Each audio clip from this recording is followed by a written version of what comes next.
এদিকে পাকচর সন্দেহে পুলিশের হাতে গ্রেফতার হলেন তৃণমূল নেতার ভাই। এসটিএফ এর জালে তৃণমূল নেতা জাকির হোসেনের ভাই ফজলে রব্বি। পাকচর সন্দেহে পুলিশের হাতে এবার গ্রেফতার হলেন তৃণমূল কংগ্রেস নেতার ভাই। বেঙ্গল এসটিএফ এর জালে তৃণমূল নেতা জাকির হোসেনের ভাই ফজলে রব্বি। পাকচর সন্দেহে শফিকুল ইসলামের গ্রেফতারি সূত্র ধরে অভিযান চালায় বেঙ্গল এসটিএফ, আর তাতেই পাকচর সন্দেহে এবার বেঙ্গল এসটিএফ এর হাতে গ্রেফতার তৃণমূল নেতা জাকির হোসেনের ভাই ফজলে রব্বি।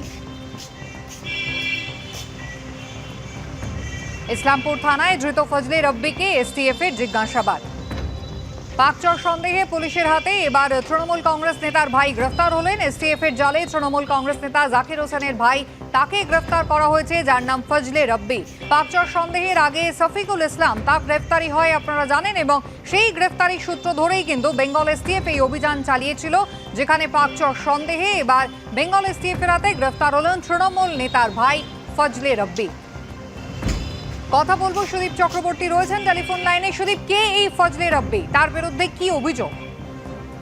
দেখো কুসুমিতা, তোমাকে বলি, এই ফজলে রব্বি যে এই ভদ্রলোক রয়েছেন, তিনি কিন্তু ওই এলাকার যে ইসলামপুরের যে ব্লক সভাপতি ছিলেন জাকির হোসেনের ভাই, এবং তিনি কিন্তু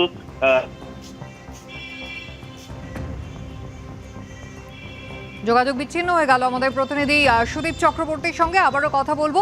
পাকচর সন্দেহে এবার পুলিশের হাতে তৃণমূল নেতা জাকির হোসেনের ভাই ফজলে রব্বি গ্রেফতার, তাকে জিজ্ঞাসাবাদ চালিয়েছে এসটিএফ।